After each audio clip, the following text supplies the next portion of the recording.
Dictation start होगा 5 second के बाद। Get ready, start. Jammu Kashmir Bharat का अकेला राज्य नहीं था जिसके लिए हमारा संविधान विशेष व्यवस्थाएं करता है। कुछ और राज्य भी ऐसे हैं जिनकी ऐतिहासिक या सांस्कृतिक विशिष्टताओं के कारण उनके लिए संविधान में विशेष उपबंध किए गए हैं। ये उपबंध संविधान के भाग 21 के अंतर्गत अनुच्छेद 371 के विभिन्न खंडों में दिए गए हैं। वर्तमान में ऐसी विशेष व्यवस्था 10 राज्यों महाराष्ट्र, गुजरात, नागालैंड, असम, मणिपुर, आंध्र प्रदेश, सिक्किम, मिजोरम, अरुणाचल प्रदेश तथा गोवा के लिए लागू हैं। गौरतलब है कि मूल संविधान में ये विशेष उपबंध नहीं थे। आगे चलकर राज्यों के पुनर्गठन के समय तथा कुछ अन्य स्थितियों में इन राज्यों की विशेष परिस्थितियों तथा जनता की लोकप्रिय मांगों को देखते हुए इन्हें विशेष स्वायत्तता प्रदान की गई। इनमें से कुछ राज्यों में शांति व्यवस्था बनाए रखने के लिए, कुछ में सांस्कृतिक विशिष्टता को सुरक्षित रखने के लिए तो कुछ को विकास की मुख्यधारा में लाने के लिए ये उपबंध किए गए हैं। अनुच्छेद 371 के विभिन्न खंडों में अलग अलग राज्यों से संबंधित उपबंध दिए गए हैं।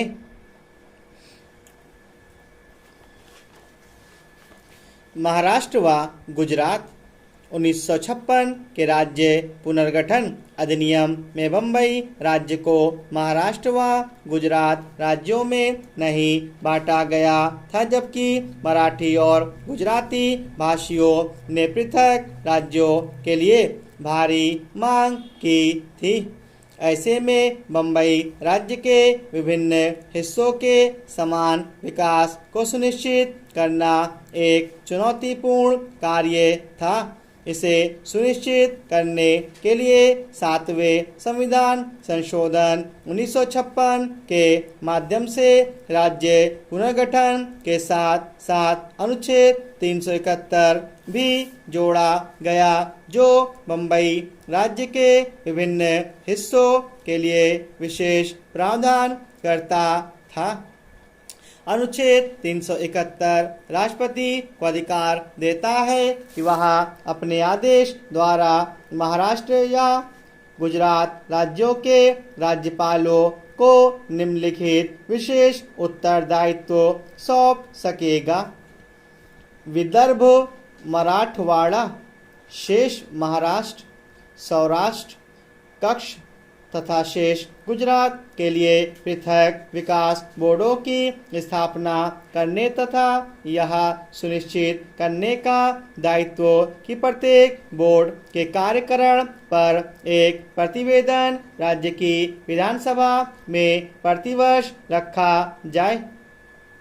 समस्त राज्य की आवश्यकताओं का ध्यान रखते हुए यह सुनिश्चित करना कि ऊपर बताए गए क्षेत्रों के विकास संबंधी खर्चों के लिए धन का वितरण समतापूर्ण तरीके से हो।